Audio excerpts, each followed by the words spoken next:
جب سیاست مسلمانوں پر ظلم کرتی ہے تو کچھ رپورٹرز لائیو کمنٹری کر کے اس کا رونا رو لیتے ہیں کہ یونائٹڈ نیشن بنایا ہی اس لیے گیا ہے کہ مسلمانوں کو مٹایا جا سکے۔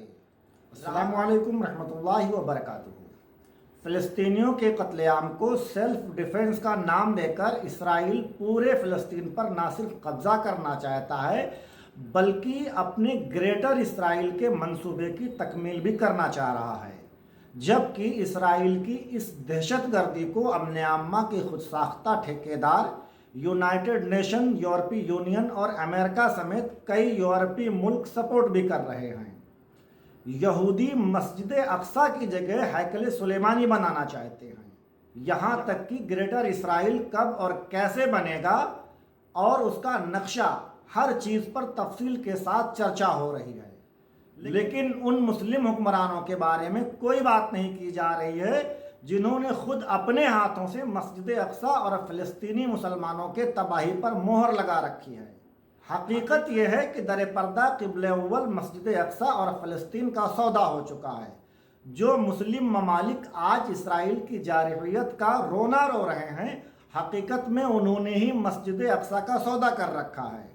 عالم اسلام سے اتنی بڑی غداری کس نے کی، اس پر نہ صرف ہم آگے بات کریں گے بلکہ ثبوت بھی پیش کریں گے، لیکن اس سے پہلے میں آپ سبھی سے، خاص کر اپنے تمام سبسکرائبر سے معافی چاہتا ہوں۔ مجھے افسوس ہے کہ آپ کی بے پناہ محبتوں کے بعد بھی میں نے ویڈیو اپلوڈ کرنے کا سلسلہ تقریباً ختم کر دیا تھا۔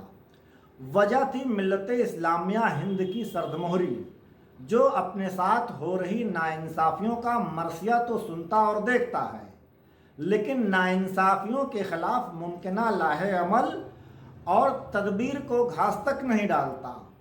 ویسے بھی میں کوئی رویش کمار تو نہیں جس کو راتوں رات ملین میں سبسکرائب کر لیا جائے۔ رویش کمار اور ان کے جیسے دوسرے صحافیوں کی طرح آپ کی بربادی کا لائیو کمنٹری سنایا جا سکتا ہے، تعلیم، روزگار اور صحت کی باتیں بھی کی جا سکتی ہیں، لیکن اگر زندگی ہی خطرے میں ہو تو ایسی تعلیم، روزگار اور اچھے نظام صحت کا ہم کیا کریں گے؟ میں یہ نہیں کہتا کہ مسلمانوں کے حقوق کی بات کرنے والے صحافی غلط ہیں، یقیناً ان کا بھی کام قابل تعریف ہے، لیکن جن باتوں کی طرف میں آپ کی توجہ چاہتا ہوں وہ آپ کی زندگی اور موت کا مسئلہ ہے۔ یہ بات ٹھیک ہے کہ بے روزگاری، خستہ حال نظام صحت اس ملک میں ایک بڑا مسئلہ بن چکا ہے، لیکن مسلمانوں کے ساتھ ہو رہی زیادتی اس سے کہیں بڑا مسئلہ ہے۔ پوچھئے ملک کے انصاف پسند پترکاروں سے کہ آخر اس ملک میں مسلمانوں کے مسائل کا رونا ہی کیوں؟ اس کے حل پر چرچا کب ہوگی؟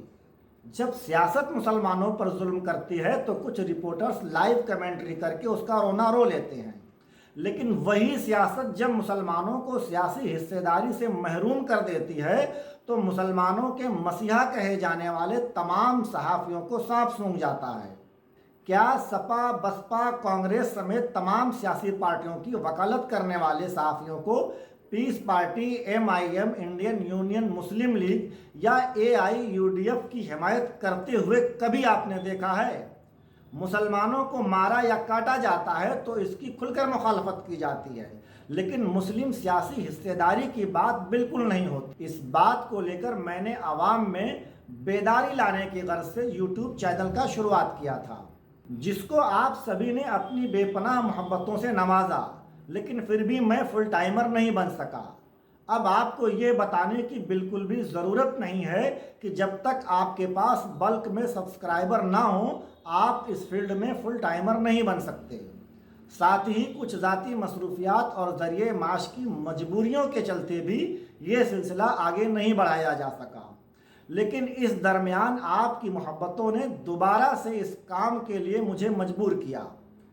کچھ احباب نے فون اور ای میل کے ذریعہ اس کار خیر کو دوبارہ جاری کرنے کی التماس کی۔ سو اس امید کے ساتھ کہ آپ پہلے سے بھی زیادہ اپنی محبتوں سے نوازیں گے، اس سلسلے کو دوبارہ شروع کیا جا رہا ہے۔ اگر آپ نے بھی ابھی تک ہمارے چینل کو سبسکرائب نہیں کیا ہے تو فوراً کر لیجئے اور اپنے دوستوں کے ساتھ مل کر اس تحریک کو آگے بڑھائیں۔ حماس اسرائیل کے جنگ کے تعلق سے یہ بات پورے وثوق سے کہی جا سکتی ہے کہ اسرائیل کے قیام میں عرب حکمرانوں کا پورا تعاون رہا ہے۔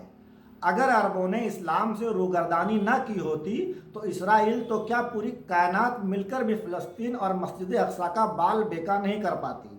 آج فلسطینی بچے، بوڑھوں اور عورتوں کے قتل عام کے لیے جتنا ذمہ دار عالمی برادری ہے، اس سے کہیں زیادہ ذمہ دار عرب حکمران ہیں۔ رہی بات عالمی برادری کی، تو اتنا اور واضح کر دوں کہ یونائٹڈ نیشن بنایا ہی اس لیے گیا ہے کہ مسلمانوں کو مٹایا جا سکے۔ رہا عرب لیگ اور OIC کا، تو آج تک ان تنظیموں نے مسلمانوں کے لیے کیا کیا جو اب کر لیں گے؟ ہو سکتا ہے کہ آپ کو میری باتوں پر اعتماد نہ ہو، اس لیے یہ اسکین کاپی دیکھ لیجئے، جس میں سال 1915 میں فلسطین کو برطانیہ کے ہاتھوں بیچ دینے کا پردہ فاش ہوتا ہے۔ معاہدے کی یہ کاپی چیخ چیخ کر بتا رہی ہے کہ سعودی عرب کے سابق فرمانروا شاہ عبدالعزیز آل سعود نے مسجد اقصیٰ کو برطانیہ کے ہاتھوں بیچ دیا ہے۔ آج بھی سعودی عرب کے اسرائیل سے دیرینہ تعلقات سے آپ انکار نہیں کر سکتے۔ حال ہی میں ایسی خبریں بھی تھیں کہ سعودی عرب اسرائیل کو تسلیم کرنے کا موڈ بنا چکا ہے، لیکن اچانک فلسطینی مجاہدین نے سعودی عرب کے ارمانوں پر پانی پھیر دیا۔ اب تک حماس اسرائیل جنگ کی صورتحال یہ بتا رہی ہے کہ ماضی میں کیے گئے اپنے معاہدے پر سعودی عرب آج بھی قائم ہے۔ قیامت آنی ہے تو آ جائے، لیکن سعودی عرب اپنے وعدے سے پھرنے والا نہیں۔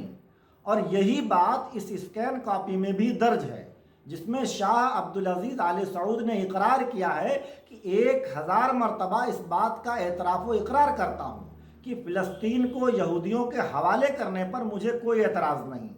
برطانیہ فلسطین کو جسے چاہے دے دے، میں یعنی شاہ عبدالعزیز آل سعود برطانیہ کی رائے سے صبح قیامت تک اختلاف و انحراف نہیں کر سکتا۔ اب آپ اس معاہدے کے اردو ترجمے کو بھی پڑھ لیجئے اور سوچیں کہ کیا قبلہ اول مسجد اقصیٰ کو عرب حکمران بچانے کی ہمت دکھا سکتے ہیں؟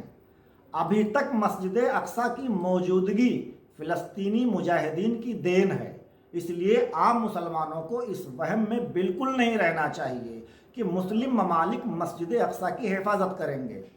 سچائی یہ ہے کہ انہی مسلم حکمرانوں کی پشت پناہی میں نہ صرف گریٹر اسرائیل قائم ہوگا، بلکہ انہی کی مہربانیوں سے مسجد اقصیٰ کو شہید بھی کیا جائے گا۔